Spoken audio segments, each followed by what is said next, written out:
यहाँ बैठे हैं और इस खुली हवा में सांस ले रहे हैं आज़ादी की। बाकी अपने को किसी ने ऐसा अधिकार नहीं दिया कि हम अच्छे कपड़े पहन सके, अच्छे रह सके, एजुकेशन कर सके। ये सब डॉक्टर भीमराव अम्बेडकर की देन है। और राणा पुंजा जी जिन्होंने अपने स्वाभिमान के लिए, मेवाड़ की आन बान शान के लिए हजारों बिलों के साथ हल्दी घाटी में बलिदान दे दिया, उनकी जन्म जयंती अपन मना रहे हैं। सबसे पहले तो राणा पुंजा जी के जीवनी के बारे में भी हमें पता होना चाहिए। राणा पुंजा जी का जन्म मेरपुर में दूधाजी होलंकी के घर में हुआ। माता का नाम केहरीबाई था और जो कि भोमट के राजा थे, भीलों के सरदार थे। उनका पिताजी दूधा होलंकी का बाल्यावस्था में ही स्वर्गवास हो गया था 15 वर्ष की आयु में। जब राणा पुंजा जी 15 वर्ष के थे तभी पिताजी का देहावसान हो गया था।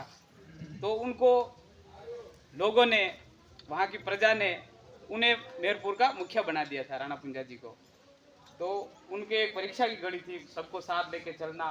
तो शुरू से ही राणा पुंजा जी में एक नेता के, एक लीडर के गुण, नेतृत्व के गुण विकसित हो गए थे। और भोमट में जितने भी भील थे उनको सबको एक करके एकता के सूत्र में बांध के चलने वाले थे। और इधर 1576 में हल्दी घाटी का युद्ध हुआ, महाराणा प्रताप और अकबर की सेना के बीच। अकबर की तरफ से मान सिंह जयपुर के हल्दी घाटी युद्ध लड़ने आए थे।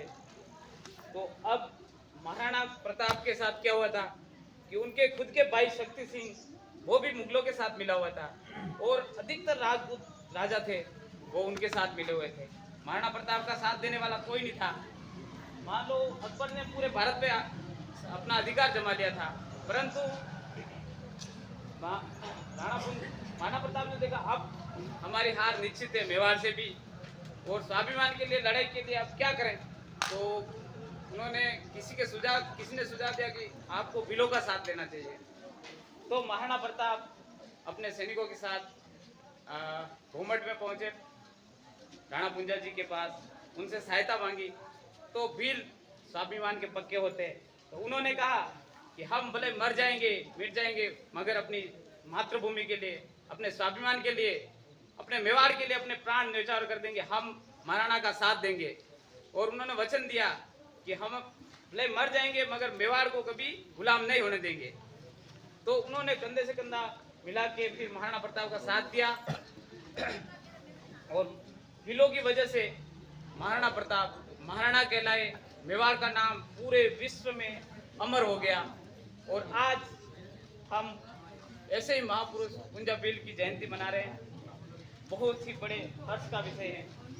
मैं आप सभी का तहे दिल से राणा पुंजा आदिवासी युवा जागृति संस्थान मेवाड़ हल्दी घाटी की ओर से बहुत बहुत स्वागत, अभिनंदन करता हूँ। आप सभी बहुत ही सौभाग्यशाली हैं कि हम हमारे कन्नौर ब्लॉक में मच्छिंद गांव में, जहां की एक पुरानी गुप्त राजधानी कहते हैं मेवाड़ की, उदयपुर तो सबके संज्ञान में थी कि उदयपुर राजधानी है मेवाड़ की, मगर ये क्या गुप्त राजधानी थी। जो हल्दी घाटी का युद्ध लड़ा था वो यही इस गुप्त राजधानी से रणनीति बना के राणा पुंजा जी, महाराणा प्रताप, सारे सैनिक मिलके यहाँ से गुप्त रणनीति बना के हल्दी घाटी युद्ध में गए थे। और हल्दी घाटी में मुगलों को भीलों की सेना ने बनास से आगे पार ही नहीं होने दिया। उनको गुरिल्ला युद्ध पद्धति से ऐसा भगाया कि वो छोड़कर भाग गए। और हजारों भील तीर कमान लेके हल्दी घाटी मंगरों में डटे रहे और मुगलों की सेना को यहाँ से खदेड़ दिया, जो विश्व में एक नाम कमा दिया महाराणा प्रताप का, भीलों का, राणा पुंजा ने। अब हम ऐसे भी महापुरुष पुंजा भील की जयंती मना रहे हैं। इस जयंती के अवसर पर मैं हमारे बुजुर्ग जन, संत जन, महात्मा जन, उनको एक एक को आमंत्रित करूं कि आप अपने जीवन के अनुभव, अपने विचार और हमारे समाज के प्रति समस्या समाधान, कैसे इस समाज को सुधारा जा सकता है, क्या क्या करने की जरूरत है, क्या रणनीति बनानी चाहिए, उसके बारे में अपने अपने विचार, अपने अपने अनुभव सबको बताएं ताकि हम युवा लोगों को उसका लाभ मिल सके। तो मैं सबसे पहले महाराज जी, दुर्गादास जी महाराज जी को आमंत्रित करता हूँ, दो शब्द और अपने विचार रखें। दुर्गादास